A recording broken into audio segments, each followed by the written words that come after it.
Bayangkan, ini air menyentuh wajahmu. Tapi yang sebenarnya dibersihkan bukan kulit, melainkan kebohongan yang selama ini kau pakai untuk bertahan hidup. Leluhur Jawa tidak mencuci diri untuk tampak suci di hadapan Tuhan. Mereka melakukannya agar berani menatap dirinya sendiri tanpa topeng. Di saat manusia modern berlari tanpa henti, menumpuk doa dan ritual, mereka justru berhenti, diam, dan mendengarkan rasa. Karena menurut pitutur tua, manusia yang belum jujur pada batinnya belum siap berbicara tentang kesucian. Inilah kisah tentang penyucian yang tidak berisik, tentang air yang hanya bekerja jika kesadaran hadir, dan tentang tawa semar yang mengingatkan, yang kotor bukan hanya tubuh, tapi pikiran yang tak pernah mau berhenti. Sebelumnya, bantu subscribe, like, dan tulis amin di kolom komentar. Semoga rezekinya lancar. Amin, ya robbal alamin. Banyak orang mengira penyucian diri selalu bertujuan mendekatkan manusia kepada Tuhan. Air, doa, dan ritual dipahami sebagai jembatan menuju yang ilahi. Namun dalam laku Jawa kuno, pemahaman itu tidak sepenuhnya benar. Leluhur Jawa tidak memulai ritual dengan niat mencari Tuhan, melainkan dengan satu pertanyaan sederhana. Sudahkah aku jujur pada diriku sendiri? Karena bagi mereka, manusia yang belum beres dengan batinnya belum siap berbicara tentang apapun yang lebih tinggi. Dalam pitutur tua, penyucian diri bukan perlombaan kesalehan. Ia adalah latihan kewarasan. Orang Jawa memahami bahwa yang paling sering mengotori manusia bukanlah lumpur di kaki atau debu di kulit, melainkan pikiran yang penuh prasangka, ambisi, dan kepalsuan. Maka air hanya dipakai sebagai pengingat, bukan sebagai penyelamat. Jika batin masih keruh, air sesuci apapun hanya akan membasahi kulit tanpa menyentuh kesadaran. Disinilah banyak orang modern keliru. Kita hidup di zaman cepat, serba instan, serba terlihat. Ritual sering dijadikan simbol identitas, penanda bahwa seseorang lebih benar, lebih bersih, atau lebih dekat dengan kebenaran. Leluhur Jawa justru berjalan ke arah sebaliknya. Mereka tidak sibuk tampak suci. Mereka sibuk memastikan tidak berbohong pada diri sendiri. Karena menurut ajaran lama, kebohongan yang paling berbahaya bukanlah kebohongan kepada orang lain, melainkan kepada batin sendiri. Tokoh wayang seperti Semar hadir sebagai cermin dari pandangan ini. Semar tidak digambarkan indah, gagah, atau agung. Tubuhnya gemuk, wajahnya sederhana, dan tutur katanya sering terdengar jenaka. Namun justru dari situlah pesan penting disampaikan. Kesadaran sejati tidak selalu tampil megah. Ia sering hadir dalam kesederhanaan dan kejujuran yang tidak berisik. Dalam laku Jawa, penyucian diri selalu dimulai dengan niat membersihkan rasa. Rasa bukan sekadar perasaan, melainkan pusat kesadaran. Ketika rasa tertutup oleh amarah, iri, dan keinginan berlebih, manusia kehilangan kepekaan. Ia mungkin rajin berdoa, tetapi doanya kosong. Ia mungkin sering membasuh diri, tetapi batinnya tetap panas. Leluhur Jawa memahami hal ini jauh sebelum ilmu psikologi memberi nama pada stres dan ketegangan batin. Karena itu, penyucian diri tidak pernah dilakukan dengan tergesa-gesa. Ada jeda, ada diam. Ada hening bukan untuk memanggil sesuatu dari luar, melainkan untuk mendengar apa yang selama ini diabaikan di dalam. Dalam keheningan itu, manusia diajak menurunkan ego, melepaskan topeng, dan mengakui keadaan dirinya apa adanya, tanpa pembelaan, tanpa alasan. Jika dipahami dengan jujur, laku ini sangat masuk akal. Ketika pikiran tenang, tubuh ikut tenang. Ketika kesadaran hadir, tindakan menjadi lebih terarah. Leluhur Jawa tidak membutuhkan istilah ilmiah untuk memahaminya.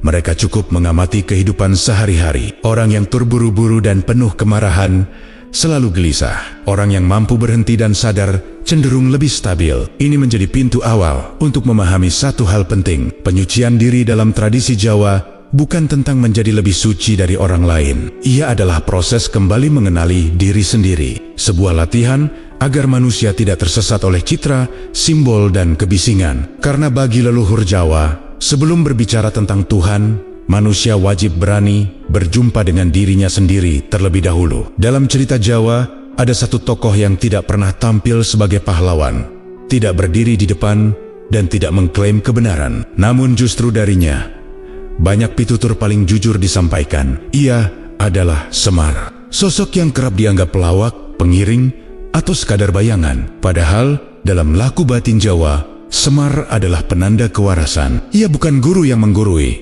melainkan pengingat agar manusia tidak lupa dirinya sendiri. Semar tidak hadir sebagai tokoh suci yang bersih dan sempurna. Tubuhnya gemuk, wajahnya sederhana, dan bahasanya sering terasa kasar namun jujur. Ini bukan kebetulan. Leluhur Jawa sengaja menempatkan kebijaksanaan dalam rupa yang tidak menakutkan. Mereka tahu, kebenaran sering ditolak jika tampil terlalu agung. Maka Semar hadir apa adanya, agar pitutur bisa masuk tanpa perlawanan ego. Dalam konteks penyucian diri, Semar mengajarkan satu hal yang sering dilupakan. Kesadaran tidak tumbuh dari klaim, tetapi dari keheningan. Ia tidak menyuruh manusia menjadi suci.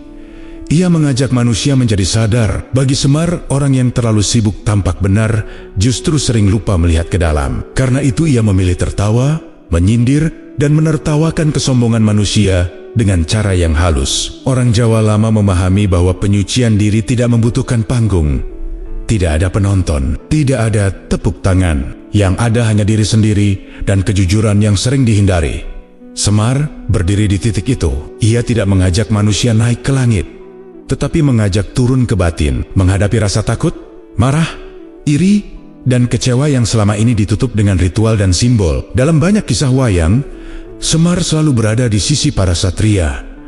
Namun, ia bukan pelayan, ia adalah penyeimbang. Ketika satria terlalu yakin, Semar mengingatkan. Ketika satria terlalu marah, Semar meredakan. Ini mencerminkan laku batin Jawa. Kesadaran bukan soal menang, tetapi soal tidak terseret oleh emosi sendiri. Penyucian diri adalah proses agar manusia tidak dikendalikan oleh gejolak batin yang tak disadari. Leluhur Jawa percaya bahwa batin yang keruh akan selalu mencari pembenaran. Ia mudah tersinggung, mudah merasa paling benar, dan sulit menerima perbedaan. Semar mengajarkan kebalikannya. Orang yang bersih batinnya tidak mudah meledak. Ia tenang, tidak reaktif, dan tidak perlu membuktikan apapun. Diamnya bukan kosong, tetapi penuh kendali. Disinilah penyucian diri mulai menemukan maknanya. Air, doa, dan ritual hanyalah sarana. Yang utama adalah kesiapan batin untuk jujur. Semar tidak pernah mengajarkan teknik rumit. Ia mengajarkan keberanian untuk berhenti sejenak dan bertanya, apa yang sebenarnya sedang aku rasakan? Pertanyaan sederhana ini sering lebih berat daripada 1000 mantra. Bagi manusia modern yang hidup serba cepat, pitutur ini terasa asing. Kita terbiasa menghindari rasa tidak nyaman dengan kesibukan. Padahal, tanpa disadari, ketidaknyamanan itulah pintu kesadaran. Semar berdiri di ambang pintu itu, tidak memaksa, tidak mengancam, hanya menunggu sampai manusia lelah berlari. Di titik ini, penyucian diri Jawa mulai terlihat bukan sebagai ritual mistis, melainkan latihan mengenali diri. Sebuah proses agar manusia tidak terjebak dalam kebisingan pikiran sendiri. Karena bagi leluhur Jawa, manusia yang sadar tidak membutuhkan banyak simbol. Cukup satu hal, kejujuran pada batinnya sendiri. Dalam laku Jawa kuno, penyucian diri selalu dimulai dengan satu syarat yang terdengar sederhana, namun berat untuk dijalani. Resik lahir lan resik batin. Bersih tubuh dan bersih niat. Dua hal ini tidak pernah dipisahkan. Leluhur Jawa memahami bahwa tubuh dan batin saling memengaruhi. Jika salah satunya kotor, yang lain tidak akan pernah benar-benar tenang. Resik lahir sering disalahpahami sebagai sekadar mandi atau membasuh diri. Padahal, yang dimaksud bukan hanya membersihkan keringat dan debu, tetapi merawat tubuh sebagai wadah kesadaran. Tubuh yang diabaikan akan membuat batin mudah lelah. Orang yang tubuhnya tegang akan sulit diam. Maka membersihkan tubuh adalah langkah awal untuk memberi ruang bagi ketenangan. Namun resik batin jauh lebih sulit. Batin tidak bisa dicuci dengan air. Ia tidak bisa dibersihkan dengan gerakan. Resik batin berarti menata niat, mengendapkan emosi, dan mengakui keadaan diri apa adanya. Leluhur Jawa percaya bahwa niat adalah arah. Jika niat bengkok, seluruh laku akan ikut menyimpang, seindah apapun ritualnya. Banyak orang merasa sudah bersih karena telah melakukan ritual lahiriah. Mereka lupa bahwa batin masih penuh kemarahan, kecemasan, dan ambisi tersembunyi. Dalam pandangan Jawa, keadaan ini berbahaya. Bukan karena melanggar aturan, tetapi karena membuat manusia kehilangan kepekaan. Ia rajin bergerak, tetapi tidak sadar kemana arah langkahnya. Dalam pitutur lama, ada ungkapan yang sering diulang. Yen batinmu regit, banyu suci, mung dadi banyu biasa. Jika batin kotor, air suci hanyalah air biasa. Kalimat ini bukan ancaman, melainkan pengingat. Air tidak memiliki kuasa jika kesadaran tidak hadir. Ritual hanya bekerja sejauh manusia mau jujur pada dirinya sendiri. Disinilah peran hening mulai terlihat. Setelah tubuh dibersihkan, orang Jawa tidak langsung melanjutkan ritual lain. Ada jeda, ada diam. Hening digunakan untuk memeriksa batin. Apakah hati sedang panas? Apakah pikiran sedang gaduh? Apakah niat masih dipenuhi keinginan untuk dipuji atau diakui? Diam ini bukan kosong, tetapi penuh pengamatan. Secara alami ketika manusia berhenti bergerak dan bernapas perlahan, tubuh mulai menurunkan ketegangan, pikiran melambat, emosi menjadi lebih terlihat. Leluhur Jawa mungkin tidak mengenal istilah gelombang otak, tetapi mereka paham bahwa keheningan membuat manusia lebih jujur. Dalam diam, topeng sulit dipertahankan. Tokoh seperti Semar sering digambarkan berada dalam keadaan ini. Ia tidak sibuk berbicara tentang kesucian. Ia hadir dengan kesadaran penuh, melihat apa adanya, dan tidak tergesa menilai. Ini adalah contoh resik batin yang hidup, bukan yang diumumkan. Resik lahir dan resik batin bukan tujuan akhir. Ia adalah kondisi awal. Tanpa itu, laku apapun menjadi rapuh. Orang mudah tersinggung, mudah merasa paling benar, dan sulit menerima kenyataan. Leluhur Jawa memahami bahwa kebersihan sejati diuji bukan saat ritual dilakukan, tetapi saat manusia kembali ke kehidupan sehari-hari. Pada titik ini, penyucian diri mulai terlihat sebagai latihan kedewasaan, bukan untuk mengesankan siapapun, tetapi untuk menata diri sebelum melangkah lebih jauh. Karena menurut pandangan Jawa, perjalanan batin yang paling penting selalu dimulai dari satu hal sederhana: berani membersihkan diri sendiri, luar dan dalam, tanpa pura-pura. Dalam laku Jawa kuno, air tidak pernah diperlakukan sebagai benda mati yang sekadar dipakai lalu ditinggalkan. Air dipahami sebagai saksi. Ia hadir untuk mengingatkan, bukan untuk menyucikan dengan sendirinya. Leluhur Jawa percaya bahwa air hanya bekerja jika manusia hadir sepenuhnya dalam kesadaran. Tanpa itu, air tidak lebih dari sekadar cairan yang mengalir di kulit. Pandangan ini membuat penyucian diri menjadi sesuatu yang sangat personal.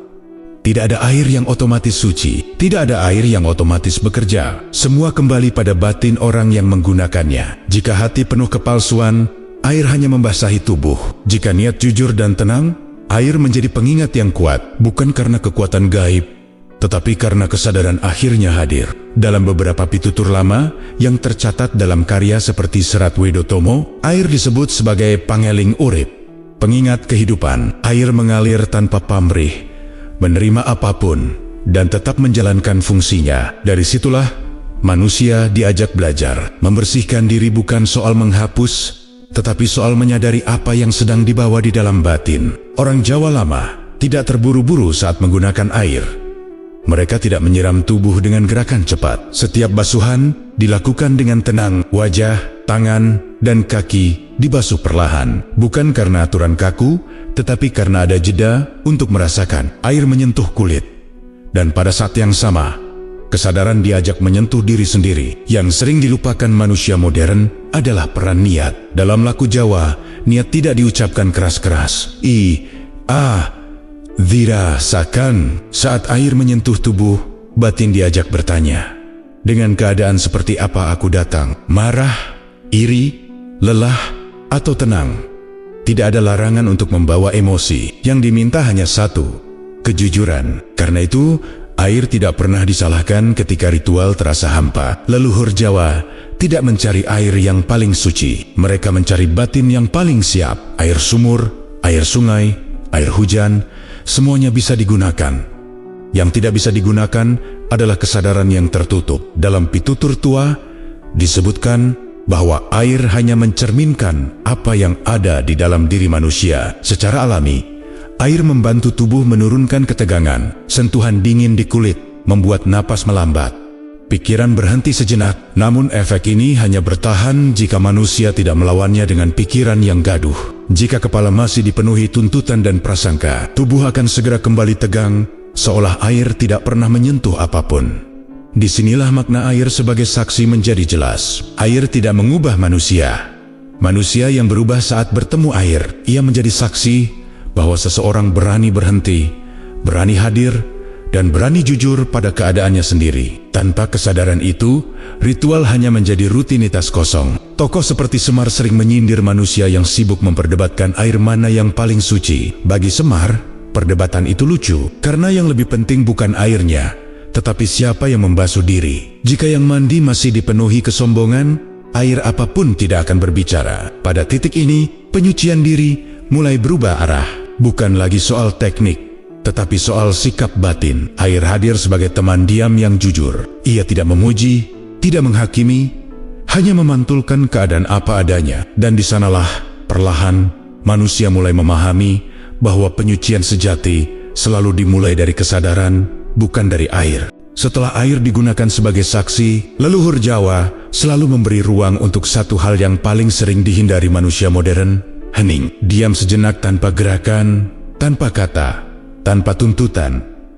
Bagi orang Jawa lama, hening bukan jeda kosong. Ia adalah pintu menuju kesadaran yang tidak bisa dibuka dengan suara keras atau gerak berlebihan. Hening sering disalahpahami sebagai sesuatu yang menakutkan. Banyak orang merasa gelisah saat tidak melakukan apapun. Pikiran berisik, emosi muncul, dan rasa tidak nyaman datang silih berganti. Namun justru disitulah letak nilainya. Leluhur Jawa memahami bahwa hening memperlihatkan apa yang selama ini disembunyikan oleh kesibukan. Tanpa hening, manusia hanya berlari dari dirinya sendiri. Dalam laku Jawa, setelah tubuh dibersihkan, seseorang berhenti sebentar. Napas diperlambat, pandangan dilembutkan. Tidak ada doa panjang, tidak ada permohonan. Yang ada hanya kesediaan untuk hadir. Hening dipakai untuk mendengar batin, bukan untuk mengusirnya. Apapun yang muncul dibiarkan terlihat tanpa dihakimi. Orang Jawa lama menyebut keadaan ini sebagai hening nanging kebak, diam tetapi penuh. Penuh pengamatan, penuh kesadaran, penuh kejujuran. Dalam kondisi seperti ini, pikiran yang biasanya berlari mulai melambat.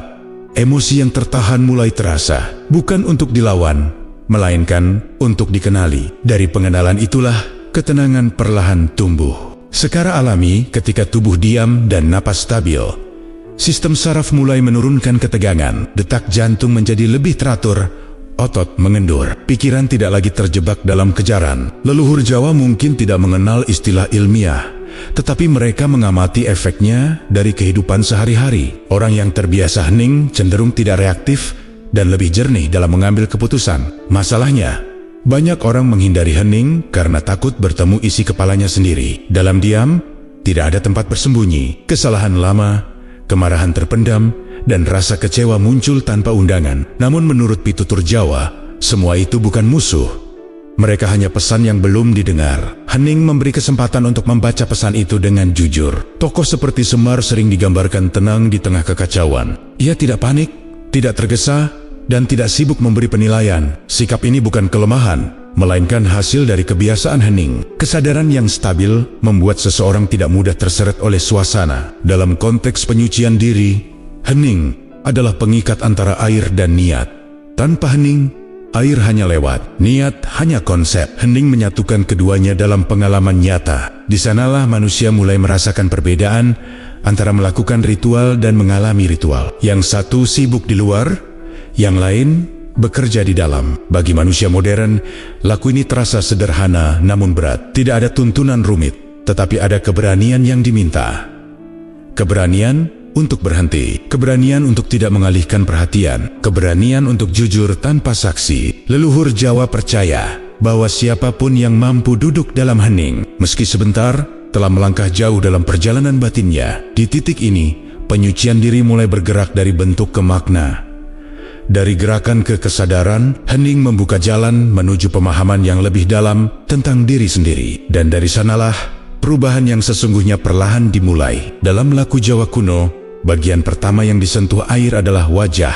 Bukan tanpa alasan. Wajah adalah tempat manusia menyimpan banyak hal yang tidak pernah diucapkan. Senyum yang dipaksakan, tatapan yang disembunyikan, dan ekspresi yang dipoles agar terlihat baik-baik saja. Leluhur Jawa memahami bahwa wajah adalah topeng paling rapi yang dimiliki manusia. Karena itu, membasuh wajah tidak pernah dimaknai sekadar membersihkan kulit. Ia adalah simbol kesiapan untuk melepas peran. Saat air menyentuh wajah, orang Jawa lama diajak untuk berkata jujur dalam hati. Aku datang bukan untuk terlihat benar, Tetapi untuk menjadi jujur tanpa pengakuan ini, ritual hanya menjadi sandiwara batin. Topeng kehidupan seringkali terbentuk dari tuntutan keluarga, pekerjaan, lingkungan, dan bahkan tuntutan spiritual. Manusia belajar tersenyum saat lelah, bersikap tenang saat batin kacau, dan terlihat yakin saat sebenarnya ragu. Semua ini membuat wajah terbiasa berbohong. Lama-kelamaan, kebohongan itu dipercaya sebagai kebenaran. Leluhur Jawa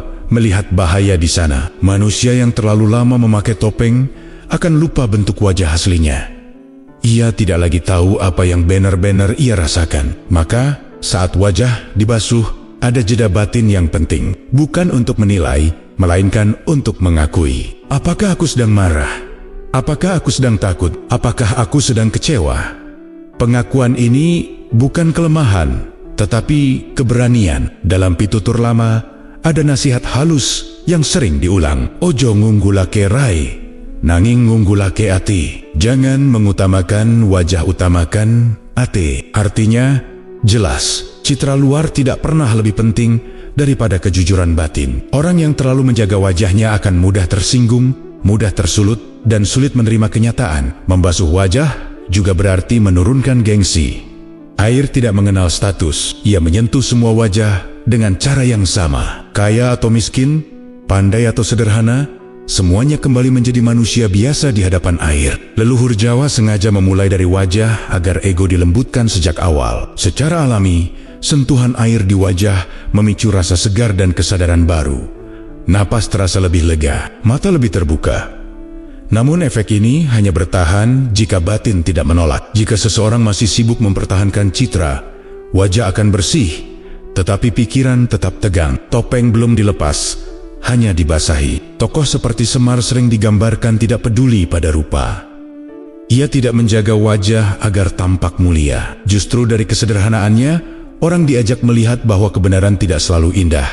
Kejujuran sering terasa canggung, tetapi menenangkan. Dalam kehidupan sehari-hari, laku ini memiliki makna yang luas. Manusia yang mampu melepas topeng lebih mudah beristirahat.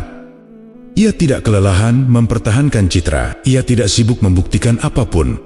Wajahnya mungkin biasa, tetapi batinnya lapang. Dari situlah ketenangan tumbuh perlahan. Penyucian wajah dalam tradisi Jawa adalah latihan awal untuk hidup apa adanya. Bukan hidup sembarangan, tetapi hidup tanpa kepura-puraan. Leluhur Jawa percaya, selama manusia masih terikat pada topeng, ia akan sulit melangkah lebih dalam. Maka air menyentuh wajah terlebih dahulu, agar perjalanan batin dimulai dengan kejujuran yang paling dasar. Setelah wajah dibasuh dan topeng kehidupan dilembutkan, bagian berikutnya yang disentuh air adalah tangan. Bagi leluhur Jawa, tangan bukan sekadar alat bekerja. Tangan adalah saksi paling jujur dari kehidupan seseorang. Mulut bisa berkata baik, pikiran bisa menyimpan niat tersembunyi, tetapi tangan selalu meninggalkan jejak nyata. Apa yang disentuh, apa yang diambil, dan apa yang dilepaskan, semuanya tercatat di sana. Karena itu, membasuh tangan tidak pernah dimaknai sebagai gerakan biasa. Air yang mengalir di telapak dan punggung tangan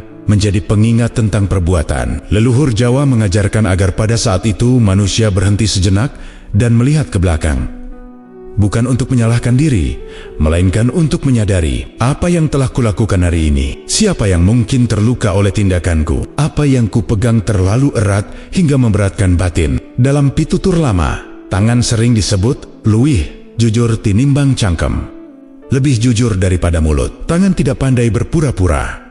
Ia menyimpan ingatan dalam bentuk rasa. Itulah sebabnya banyak orang merasa lebih ringan setelah mencuci tangan dengan kesadaran penuh. Bukan karena kotoran fisik hilang, tetapi karena beban batin mulai diakui. Leluhur Jawa memahami bahwa banyak kegelisahan manusia berasal dari perbuatan yang tidak pernah dihadapi dengan jujur. Kesalahan kecil yang dibiarkan, janji yang dilupakan, atau tindakan yang melukai orang lain tanpa disadari. Semua itu menumpuk menjadi ketegangan. Membasuh tangan adalah kesempatan untuk mengendapkan semua itu tanpa drama, tanpa pembelaan. Dalam laku Jawa, tidak ada pengakuan keras atau penyesalan berlebihan. Yang ada hanya kesediaan untuk melihat. Melihat bukan berarti menghakimi.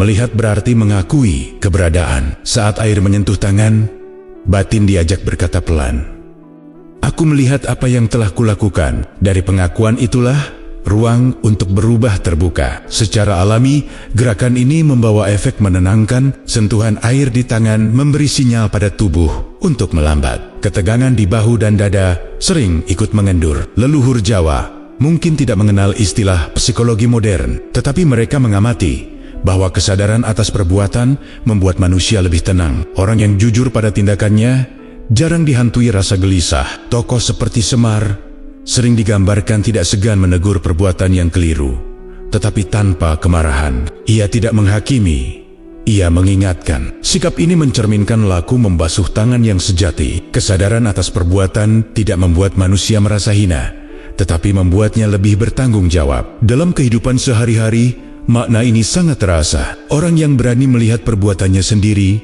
tidak mudah menyalahkan orang lain. Ia tahu bahwa setiap tindakan membawa akibat. Dari kesadaran itu, lahir sikap lebih hati-hati, lebih lembut, dan lebih jujur dalam bertindak. Membasuh tangan dalam tradisi Jawa bukan akhir, melainkan penghubung. Ia menjembatani antara niat dan arah. Setelah topeng dilepas dari wajah dan perbuatan diakui melalui tangan, barulah manusia siap melangkah lebih jauh. Leluhur Jawa percaya, siapapun yang berani membersihkan jejak perbuatannya sedang belajar menjadi manusia yang lebih sadar.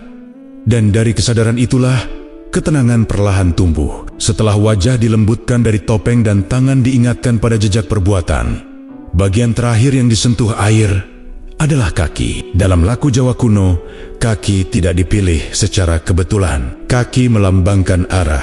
Ia membawa tubuh kemanapun batin menghendaki. Banyak orang rajin membersihkan wajah dan tangan, tetapi lupa bertanya, kemana sebenarnya mereka sedang berjalan. Leluhur Jawa memahami bahwa hidup bukan hanya soal niat baik, tetapi juga tentang tujuan. Kaki adalah simbol lampahing urip, langkah kehidupan. Ketika kaki dibasuh, manusia diajak berhenti sejenak dan merenung. Apakah jalan yang kutempuh selaras dengan batinku? Apakah langkahku membawa ketenangan atau justru kelelahan yang terus berulang? Air yang menyentuh kaki memiliki makna merendahkan ego. Kaki berada paling bawah, sering terkena debu, lumpur, dan kotoran. Ia jarang diperhatikan, tetapi paling setia bekerja. Leluhur Jawa sengaja menempatkan kaki di akhir penyucian, agar manusia belajar rendah hati. Sebelum melangkah lebih jauh, tundukkan diri terlebih dahulu. Dalam pitutur lama, banyak orang digambarkan rajin berdoa, tetapi hidupnya terasa tersesat. Mereka berjalan cepat,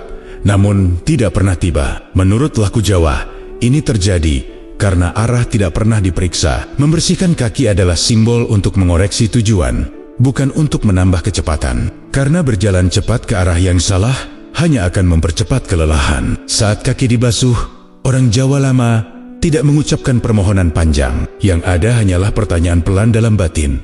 Kemana aku akan melangkah setelah ini? Apa yang sebenarnya ku cari? Pertanyaan ini sederhana, tetapi jarang diajukan. Banyak manusia sibuk bergerak agar terlihat hidup, padahal tidak tahu kemana hidup itu diarahkan. Secara alami refleksi semacam ini menenangkan pikiran. Ketika seseorang berhenti sejenak untuk meninjau arah, ketegangan berkurang. Tubuh tidak lagi dipaksa mengikuti ambisi yang tidak disadari. Leluhur Jawa mungkin tidak mengenal istilah neurologi, tetapi mereka mengamati bahwa orang yang tahu arah hidupnya cenderung lebih stabil dan tidak mudah goyah. Tokoh seperti Semar sering digambarkan berjalan pelan, bahkan tertatih. Namun justru ia jarang tersesat. Ini bukan gambaran fisik semata, melainkan simbol batin. Semar tidak tergesa karena ia tahu kemana harus melangkah. Ia tidak terburu-buru membuktikan apapun karena arah hidupnya tidak ditentukan oleh sorak penonton. Dalam kehidupan sehari-hari, makna ini sangat relevan. Banyak orang merasa lelah bukan karena kurang kuat, tetapi karena terlalu sering berjalan tanpa arah yang jelas. Mereka pindah dari satu keinginan ke keinginan lain, dari satu tujuan ke tujuan lain, tanpa pernah berhenti bertanya, apakah semua itu benar-benar dibutuhkan? Membasuh kaki mengajak manusia memperlambat langkah agar arah kembali terasa. Leluhur Jawa percaya bahwa hidup yang tenang bukan hidup tanpa tantangan, tetapi hidup yang tahu kemana harus melangkah. Kaki yang dibersihkan bukan berarti jalan akan selalu mudah, tetapi langkah menjadi lebih sadar. Kesadaran inilah yang membuat beban terasa lebih ringan, meski medan tetap berat. Dengan dibasuhnya kaki, rangkaian penyucian tubuh mendekati akhir. Wajah telah jujur, Tangan telah mengakui perbuatan, dan kini arah hidup ditinjau kembali. Dari titik ini, manusia tidak lagi sekadar bersih secara lahir, tetapi mulai selaras antara niat, tindakan, dan tujuan. Leluhur Jawa meyakini, siapapun yang berani memeriksa arah hidupnya sedang menyiapkan diri untuk melangkah dengan lebih waras. Setelah tubuh dibersihkan melalui wajah, tangan, dan kaki, leluhur Jawa tidak menganggap proses penyucian telah selesai. Justru bagian terpenting belum disentuh sama sekali. Bagian itu bernama rasa. Rasa bukan emosi biasa, bukan sekadar perasaan senang atau sedih. Rasa adalah pusat kesadaran, tempat niat, kejujuran, dan ketulusan bertemu. Ia tidak terlihat, tidak bisa disentuh air, tetapi paling menentukan arah hidup manusia. Banyak orang merasa sudah bersih karena tubuhnya rapi dan ritualnya lengkap. Namun dalam pandangan Jawa, kebersihan lahir tidak menjamin kebersihan rasa. Seseorang bisa tampak tenang, tetapi di dalamnya penuh dengki. Bisa terlihat sabar, tetapi menyimpan amarah. Leluhur Jawa menyebut keadaan ini sebagai resik enjobo, regit enjero. Bersih di luar, keruh di dalam. Rasa menjadi penting karena di sanalah keputusan sejati dibuat. Pikiran bisa merancang, mulut bisa berbicara, tubuh bisa bergerak, tetapi rasa yang menentukan kemana semua itu diarahkan. Jika rasa kabur, hidup terasa berat. Jika rasa jernih, langkah terasa ringan, meski tantangan tetap ada. Inilah sebabnya mengapa leluhur Jawa memberi perhatian besar pada bagian yang tidak pernah dibasuh air ini. Dalam laku Jawa, setelah seluruh tubuh dibersihkan, seseorang berhenti dalam diam. Tidak ada gerakan lanjutan, tidak ada bacaan tambahan, hanya merasakan. Rasa diamati, bukan diubah. Apa yang muncul dibiarkan hadir. Marah, takut, kecewa, atau lelah. Semua dilihat apa adanya. Leluhur Jawa percaya bahwa rasa yang diakui akan melembut dengan sendirinya. Masalahnya, banyak manusia takut menghadapi rasa. Lebih mudah sibuk dengan ritual lahiriah daripada duduk bersama perasaan sendiri. Padahal, rasa yang ditekan tidak hilang, ia hanya menunggu kesempatan untuk meledak dalam bentuk emosi tak terkendali, keputusan impulsif, atau kelelahan batin yang berkepanjangan. Dalam pitutur lama, rasa disebut minangka, pepadang lan pepeteng. Ia bisa menjadi cahaya, bisa pula menjadi kegelapan, tergantung apakah manusia mau merawatnya atau membiarkannya keruh. Membersihkan rasa bukan berarti menyingkirkan emosi negatif, tetapi memahami asal-usulnya. Dari pemahaman itu, kejernihan tumbuh perlahan. Tokoh seperti Semar sering digambarkan peka terhadap rasa. Ia tahu kapan harus bicara dan kapan harus diam. Ia bisa tertawa di saat yang tepat dan menegur tanpa melukai. Kepekaan ini bukan bakat, melainkan hasil dari kebiasaan mendengarkan rasa tanpa menutupinya dengan kepura-puraan. Secara alami, ketika seseorang memberi ruang bagi rasa, tubuh ikut merespons. Napas menjadi lebih dalam, pikiran lebih tenang, ketegangan berkurang. Leluhur Jawa tidak memisahkan batin dan raga. Mereka memahami bahwa rasa yang jernih menciptakan tubuh yang lebih seimbang. Inilah mengapa penyucian rasa dianggap lebih penting daripada kesempurnaan gerakan. Dalam kehidupan sehari-hari, laku ini sangat terasa. Orang yang terbiasa membaca rasanya sendiri tidak mudah terseret emosi orang lain. Ia tidak reaktif, tidak tergesa, dan tidak mudah tersinggung. Bukan karena ia kebal, tetapi karena ia mengenali apa yang sedang bergerak di dalam dirinya. Rasa adalah bagian yang tidak pernah dibasuh air, tetapi menentukan makna seluruh penyucian. Tanpa rasa yang jujur, tubuh yang bersih hanyalah tampilan luar. Leluhur Jawa meyakini, siapapun yang berani duduk bersama rasanya sendiri sedang menapaki inti kesadaran. Dan dari sanalah penyucian diri benar-benar bekerja, bukan sebagai ritual, tetapi sebagai pengalaman hidup yang nyata. Di banyak kisah lama yang beredar dari mulut ke mulut di desa-desa Jawa, ada satu cerita yang sering dijadikan pengingat. Cerita ini bukan tentang kesalahan gerakan, bukan tentang air yang salah, dan bukan tentang waktu yang keliru. Cerita ini tentang seseorang yang sangat paham laku batin, tetapi terus mengalami kegagalan. Bukan karena kurang ilmu, melainkan karena emosinya sendiri tidak pernah dibereskan.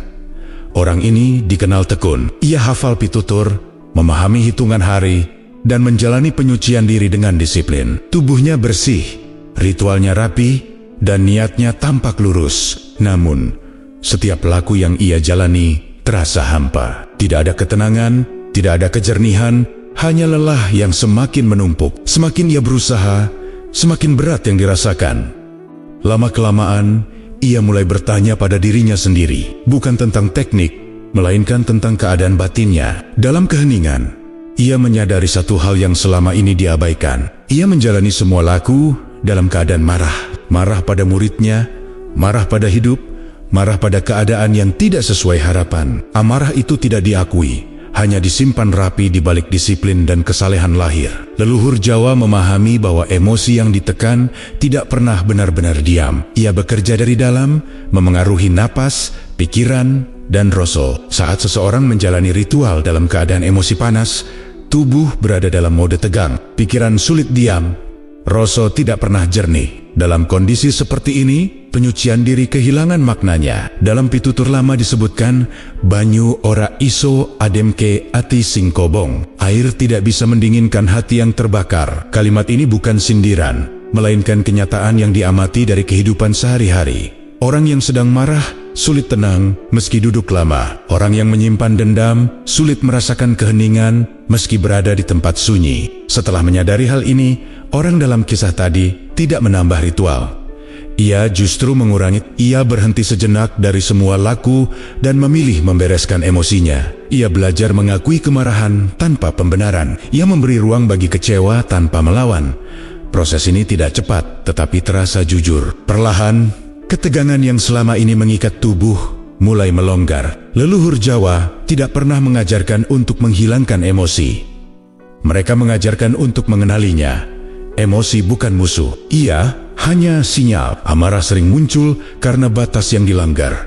Kecewa muncul karena harapan yang tidak disadari. Jika sinyal ini diabaikan, laku batin menjadi pincang. Jika dikenali, laku menjadi utuh. Tokoh seperti Semar sering menyindir orang-orang yang sibuk menambah mantra, tetapi lupa membereskan hati. Dalam kisah wayang, Semar tidak pernah marah berlebihan. Ia tegas, tetapi jernih. Sikap ini bukan kebetulan. Ia lahir dari rasa yang terawat, bukan dari emosi yang ditekan. Setelah emosi mulai diakui, orang dalam kisah itu kembali menjalani penyucian diri. Kali ini berbeda. Air yang sama terasa lebih sejuk, hening yang sama terasa lebih dalam. Bukan karena ritual berubah, tetapi karena batin akhirnya hadir tanpa beban tersembunyi. Di sanalah ia memahami kesalahan awalnya. Ia terlalu sibuk membersihkan luar, tetapi membiarkan api di dalam menyala. Kisah ini diajarkan bukan untuk menakut-nakuti, tetapi untuk mengingatkan. Dalam laku Jawa, emosi adalah bagian dari perjalanan, bukan gangguan. Penyucian diri yang mengabaikan emosi hanya akan melahirkan kelelahan. Leluhur Jawa meyakini, ketika emosi dikenali dan dirawat, barulah ritual menemukan rohnya. Tanpa itu, semua laku hanya menjadi gerakan yang kosong. Setelah rasa dikenali dan emosi dibereskan, leluhur Jawa mulai memberi perhatian pada satu hal yang sering dianggap sepele. Air tidak pernah diperlakukan sama, bukan karena ada air yang lebih suci dari yang lain, tetapi karena setiap jenis air membawa pesan yang berbeda. Air dipahami sebagai peristiwa, bukan benda. Ia mencerminkan keadaan batin yang sedang dijalani manusia. Air hujan menempati tempat istimewa dalam laku Jawa. Hujan dipandang sebagai awal yang jujur. Air yang turun dari langit belum disentuh oleh niat manusia, belum dipakai untuk membersihkan apapun. Karena itu, air hujan sering dipakai ketika seseorang ingin memulai kembali. Bukan memulai dari nol secara naif, tetapi memulai dengan kesadaran baru. Leluhur Jawa melihat hujan sebagai simbol penerimaan. Ia turun tanpa memilih, menyentuh apapun dengan cara yang sama. Berbeda dengan air hujan, air sumur memiliki makna kedalaman. Sumur digali dengan usaha, menembus lapisan tanah yang berlapis-lapis.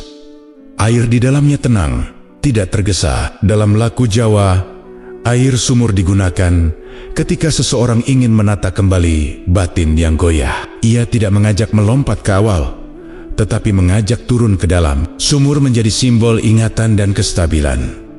Seperti batin yang perlu ditenangkan, bukan dipaksa berubah. Air sungai membawa pelajaran lain. Sungai tidak pernah berhenti bergerak. Ia menerima apapun yang masuk, lalu melepaskannya tanpa menyimpan. Karena itu, dalam beberapa laku Jawa, air sungai digunakan ketika seseorang ingin melepaskan beban, duka, kecewa, atau luka lama. Leluhur Jawa percaya bahwa ada saatnya manusia berhenti menggenggam. Sungai mengajarkan bahwa mengalir bukan berarti kalah, tetapi tahu kapan harus melepaskan. Ada pula air yang disimpan dalam kendi.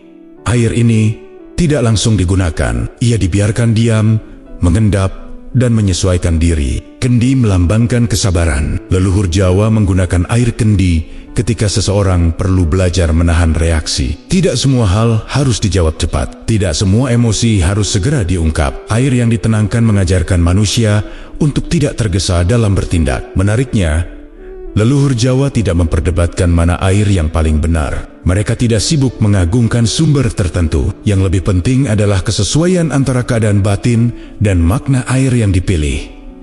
Jika batin ingin memulai, hujan terasa tepat. Jika batin ingin tenang, sumur terasa cukup. Jika batin ingin melepaskan, sungai menjadi teman. Air hanyalah cermin dari proses batin. Tokoh seperti Semar sering menyindir manusia yang ribut memperdebatkan air, tetapi lupa bertanya pada dirinya sendiri. Bagi Semar, air tidak pernah salah. Yang sering keliru adalah manusia yang tidak mengenali kebutuhannya sendiri. Memilih air tanpa memahami batin hanya akan menghasilkan kebingungan baru. Secara alami, setiap jenis air memberi sensasi yang berbeda pada tubuh. Air hujan terasa segar dan ringan. Air sumur terasa sejuk dan menenangkan. Air sungai terasa hidup dan bergerak. Leluhur Jawa mengamati hal ini dari pengalaman, bukan dari teori. Mereka memahami bahwa tubuh dan batin merespons rangsangan dengan cara yang halus namun nyata. Dalam kehidupan sehari-hari, pelajaran ini terasa sederhana, tetapi tidak semua masalah membutuhkan solusi yang sama. Tidak semua kelelahan harus diatasi dengan cara yang identik. Kadang manusia butuh memulai ulang. Kadang butuh diam, kadang butuh melepaskan. Menyadari perbedaan ini adalah bagian dari kebijaksanaan. Air, dalam laku Jawa, mengajarkan fleksibilitas. Ia tidak memaksa satu jalan untuk semua orang. Penyucian diri bukan soal mengikuti aturan kaku, tetapi soal membaca keadaan. Leluhur Jawa meyakini, ketika manusia mampu memilih dengan sadar, ritual tidak lagi menjadi kewajiban. Ia berubah menjadi dialog jujur antara batin dan kehidupan yang sedang dijalani. Setelah memahami makna air, leluhur Jawa memberi perhatian besar pada waktu. Bukan waktu sebagai angka di jam, melainkan waktu sebagai suasana. Mereka mengamati bahwa tidak semua saat cocok untuk berhenti dan mendengarkan batin. Ada waktu ketika dunia terlalu ramai, dan ada waktu ketika alam ikut melambat. Dalam laku Jawa, waktu sunyi dipilih bukan karena mistik, tetapi karena kesadaran lebih mudah hadir. Waktu seperti menjelang fajar, senja, atau larut malam dianggap istimewa. Bukan karena makhluk gaib berkeliaran, tetapi karena manusia akhirnya berhenti dari kebisingan. Aktivitas berkurang, suara mereda, dan pikiran tidak lagi ditarik ke banyak arah. Leluhur Jawa memahami bahwa kesadaran sulit muncul saat manusia masih sibuk bereaksi terhadap dunia luar. Di waktu-waktu sunyi itu, tubuh cenderung lebih tenang. Napas melambat, pikiran tidak terlalu meloncat, batin lebih mudah diajak duduk bersama diri sendiri. Karena itu, penyucian diri sering dilakukan pada saat-saat ini, bukan untuk mencari kekuatan tersembunyi, tetapi untuk memberi kesempatan bagi kejujuran batin muncul tanpa gangguan. Banyak orang modern mengira pemilihan waktu ini adalah tahayul. Namun jika diamati dengan jujur, manusia memang lebih reflektif saat dunia tidak menuntut apapun. Di pagi buta sebelum hari dimulai, atau di malam hari ketika semua selesai, manusia tidak perlu berpura-pura. Tidak ada peran yang harus dijaga, tidak ada topeng yang harus dikenakan.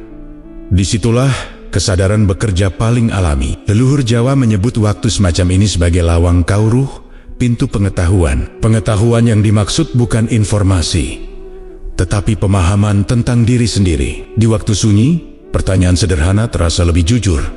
Apa yang sebenarnya aku rasakan? Apa yang selama ini kuabaikan? Apa yang perlu kulepaskan? Pertanyaan-pertanyaan ini jarang muncul di tengah hiruk pikuk siang hari. Tokoh seperti Semar sering digambarkan hadir di saat-saat sepi. Ia tidak muncul di tengah sorak-sorai, tetapi di pinggir, di sela, di waktu yang luput dari perhatian. Ini adalah simbol bahwa kebijaksanaan tidak tumbuh dari keramaian, melainkan dari kesediaan untuk mendengar yang halus. Waktu sunyi juga mengajarkan kesabaran. Tidak semua hal bisa diselesaikan dengan cepat. Leluhur Jawa tidak menyukai laku yang tergesa. Mereka percaya bahwa kesadaran yang dipaksakan justru rapuh. Dengan memberi ruang pada waktu, batin dibiarkan menyesuaikan diri.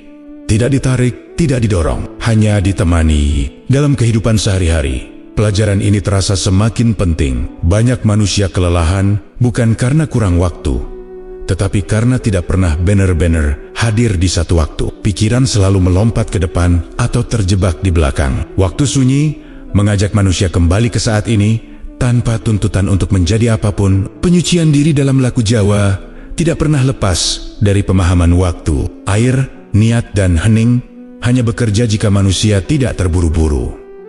Kesadaran tidak tumbuh di bawah tekanan. Ia tumbuh saat diberi ruang. Inilah sebabnya waktu sunyi diperlakukan sebagai sahabat, bukan sebagai sesuatu yang harus ditakuti. Di titik ini, laku penyucian mulai mendekati puncaknya. Tubuh telah dibersihkan, rasa telah dikenali, emosi telah diakui, air telah dipahami, dan kini waktu menjadi wadahnya. Leluhur Jawa meyakini siapapun yang mampu menghormati waktu sunyi sedang belajar hidup dengan lebih selaras, bukan melawan arus, bukan mengejar bayangan, tetapi berjalan seirama dengan kesadaran yang tidak tergesa. Setelah air dipahami, rasa dikenali, dan waktu dihormati, leluhur Jawa tidak pernah menganggap laku penyucian telah selesai.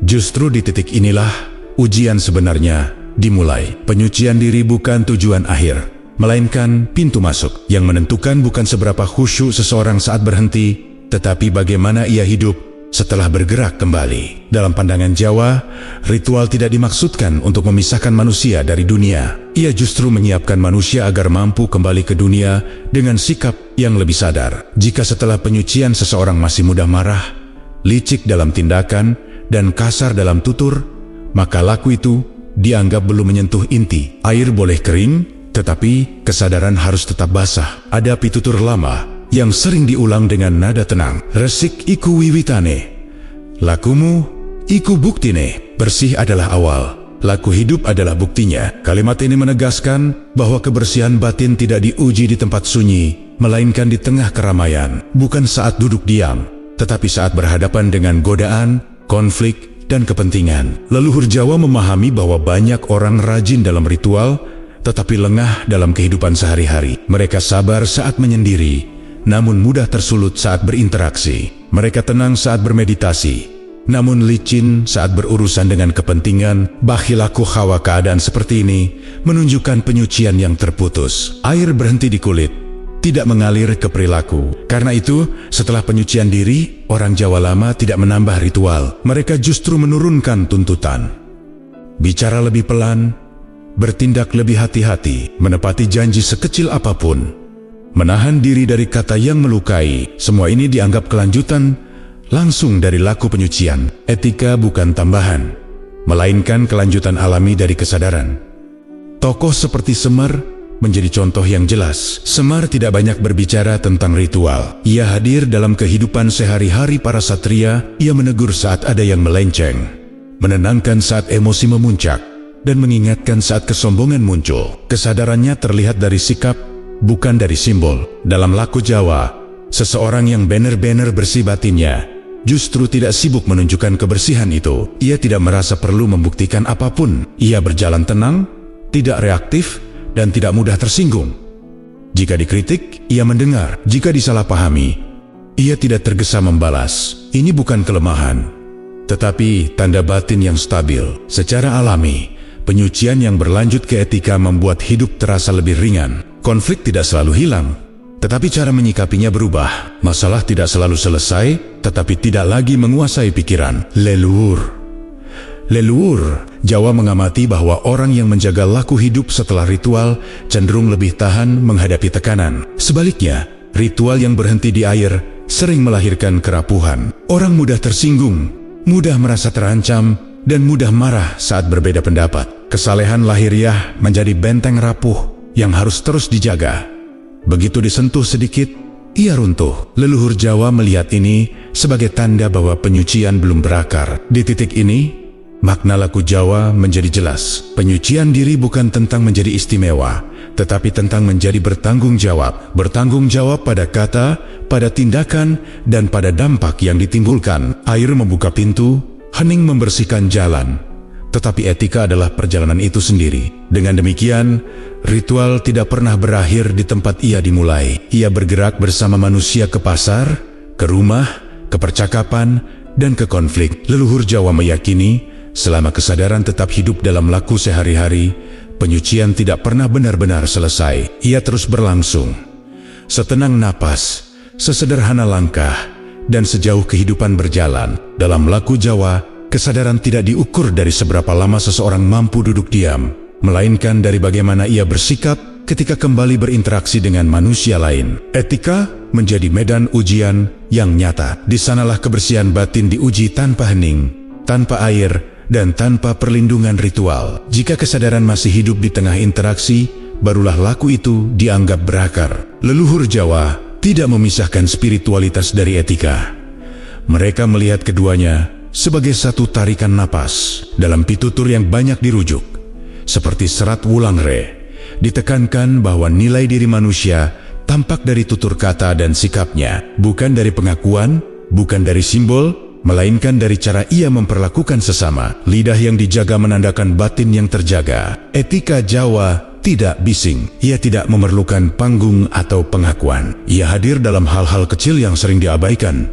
Menepati janji meski tidak ada yang mengawasi, menahan kata tajam meski merasa benar, mengalah bukan karena kalah, tetapi karena sadar. Semua ini dianggap lanjutan langsung dari laku penyucian diri. Banyak orang merasa sudah bersih batinnya, tetapi mudah tersinggung saat pendapatnya ditantang, mudah marah saat tidak dihargai, mudah merendahkan saat merasa lebih tahu. Dalam pandangan Jawa, reaksi semacam ini menunjukkan bahwa penyucian berhenti di tempat sunyi dan tidak dibawa pulang ke kehidupan. Kesadaran yang rapuh selalu membutuhkan pembenaran.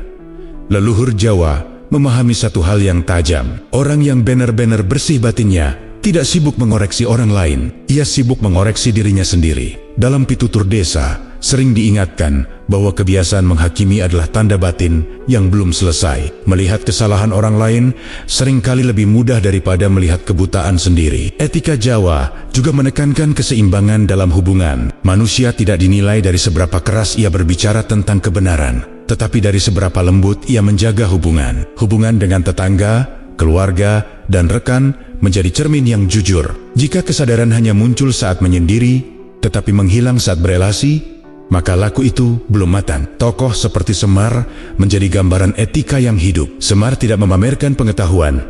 Ia hadir untuk menenangkan, bukan menguasai. Ia berani menegur tanpa merendahkan dan berani diam tanpa merasa kalah. Etika ini lahir dari kesadaran bahwa semua manusia sama-sama rapuh. Dalam praktik sehari-hari, etika Jawa mengajarkan pengendalian diri, bukan menekan emosi, tetapi mengenalinya sebelum meledak. Bukan meniadakan keinginan, tetapi menempatkannya agar tidak merusak. Leluhur Jawa percaya bahwa orang yang mampu mengendalikan dirinya sendiri tidak membutuhkan banyak aturan dari luar. Secara alami, etika yang tumbuh dari kesadaran membuat hidup lebih lapang. Konflik tetap ada, perbedaan tetap muncul, tetapi cara menyikapinya berubah. Tidak semua harus dimenangkan, tidak semua harus dibalas. Ketika kesadaran hadir, pilihan menjadi lebih jernih. Etika Jawa bukan aturan kaku. Ia adalah hasil dari batin yang terawat. Penyucian diri membuka pintu, tetapi etika menentukan apakah manusia mampu berjalan tanpa melukai. Disinilah laku Jawa menemukan kedalamannya. Kesadaran tidak berhenti di dalam diri, tetapi mengalir ke cara hidup. Pada titik ini, penyucian diri telah bertransformasi menjadi kebijaksanaan praktis. Tidak lagi berbicara tentang air atau waktu, melainkan tentang sikap. Leluhur Jawa meyakini, siapapun yang mampu menjaga etika dalam kehidupan sehari-hari sedang menjalani penyucian yang paling jujur, tanpa saksi, tanpa sorak, tetapi nyata dalam setiap langkah. Dalam laku Jawa, tawa sering disalahpahami sebagai sikap meremehkan, padahal bagi leluhur Jawa, tawa bisa menjadi tanda kesadaran yang matang. Di titik inilah sosok Semar kembali memberi pelajaran yang halus namun tajam. Ia tidak memilih tampil suci.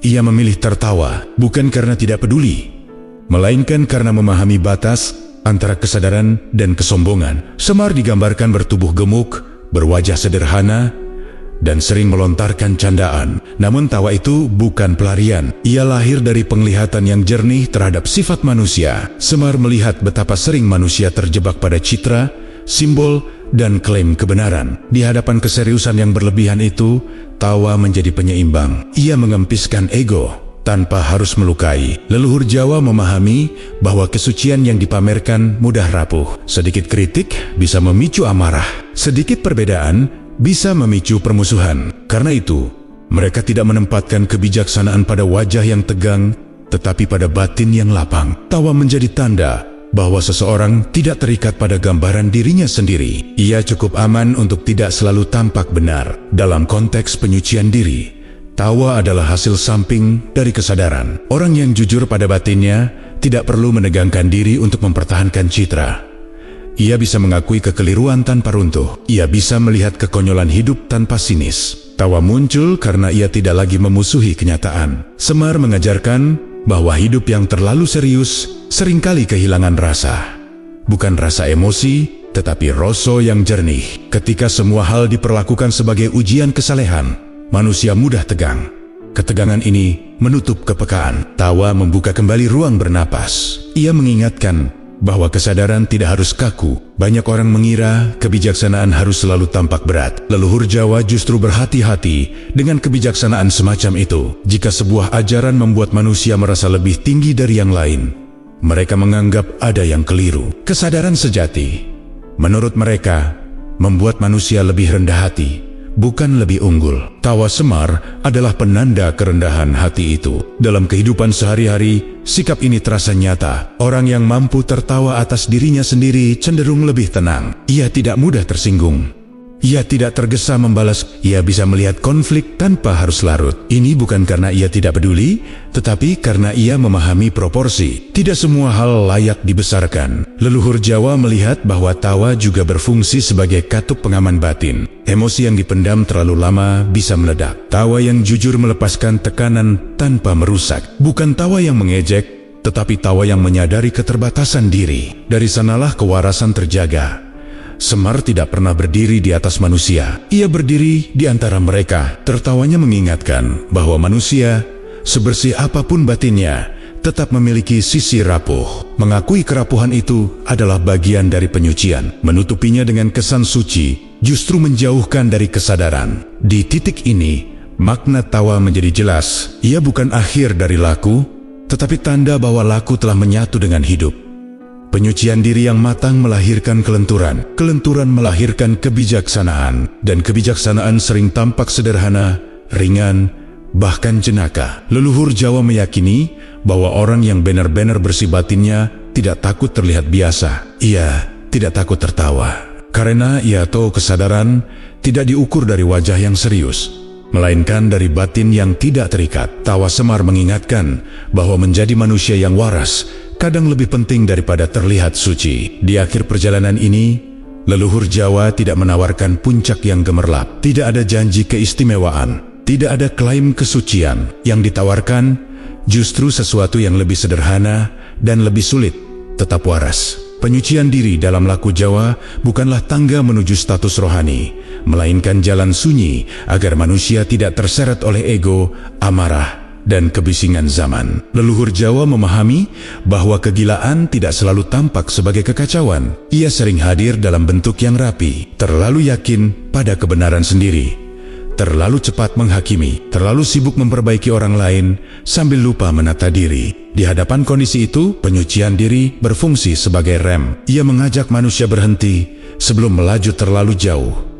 Karena itu, penyucian Jawa tidak dimulai dengan permintaan. Ia dimulai dengan kejujuran. Kejujuran untuk mengakui keterbatasan. Kejujuran untuk melihat luka batin tanpa menutupinya dengan ritual. Leluhur Jawa percaya bahwa manusia yang belum jujur pada dirinya sendiri belum siap berbicara tentang apapun yang lebih tinggi. Kejujuran menjadi bentuk penyucian paling awal dan paling berat. Di titik ini, sosok Semar kembali memberi cermin yang jernih. Semar tidak pernah berusaha tampak sempurna. Ia hadir sebagai pengingat bahwa menjadi manusia berarti menerima ketidaksempurnaan tanpa menyerah pada kekacauan. Ia tertawa bukan untuk mengecilkan masalah, tetapi untuk menempatkannya pada ukuran yang wajar. Leluhur Jawa tidak takut dianggap tidak suci. Mereka lebih takut kehilangan rasa malu, rasa empati, rasa cukup. Dalam pitutur lama, Manusia yang kehilangan rasa disebut lebih berbahaya daripada manusia yang salah. Kesalahan bisa diperbaiki. Kehilangan rasa membuat manusia merasa selalu benar. Disinilah penyucian diri berperan sebagai penjaga kewarasan. Penyucian yang sejati tidak membuat manusia merasa lebih tinggi. Ia justru membuat manusia lebih rendah hati, lebih pelan dalam bicara, lebih hati-hati dalam bertindak, lebih sabar dalam menilai. Jika setelah laku batin seseorang menjadi kasar, mudah tersinggung, dan gemar menyalahkan, leluhur Jawa akan berkata pelan bahwa penyucian itu belum menyentuh inti. Di kehidupan sehari-hari, makna ini terasa nyata. Dunia modern bergerak cepat dan bising. Informasi bertabrakan, emosi dipicu tanpa jeda. Banyak manusia lelah bukan karena kurang kuat, tetapi karena tidak pernah berhenti. Penyucian Jawa menawarkan jeda itu, bukan untuk lari dari dunia, tetapi untuk kembali ke dunia dengan kesadaran yang utuh. Penyucian sunyi ini tidak memerlukan tempat khusus. Ia bisa dilakukan di rumah, di sela pekerjaan, bahkan di tengah keramaian. Kuncinya bukan air atau waktu tertentu, melainkan sikap batin. Berani berhenti sejenak, berani mendengar rasa, berani mengakui ketika hati mulai panas dan pikiran mulai sempit. Leluhur Jawa menyimpulkan laku ini dengan sederhana. Hidup yang cukup lebih menenangkan daripada hidup yang berlebihan. Keheningan lebih jujur daripada teriakan panjang. Kesadaran lebih kuat daripada klaim kebenaran. Semua ini bukan ajaran tinggi yang jauh, melainkan praktik kecil yang dilakukan berulang. Di akhir kisah ini, tidak ada perintah untuk meniru, tidak ada tuntutan untuk mengikuti, hanya undangan untuk melihat diri sendiri dengan lebih lembut, lebih jujur. Levi sadar, jika dari semua ini ada satu hal yang tertinggal di dada, biarlah itu kesadaran sederhana bahwa penyucian diri adalah latihan untuk tetap manusia. Leluhur Jawa meyakini bahwa manusia yang mampu menjaga kewarasan di tengah zaman yang gaduh telah melakukan laku yang paling berani, tanpa sorak, tanpa simbol, tanpa pengakuan. Hanya hidup yang lebih pelan, lebih jujur, dan lebih bertanggung jawab. Di sanalah penyucian sunyi menemukan maknanya.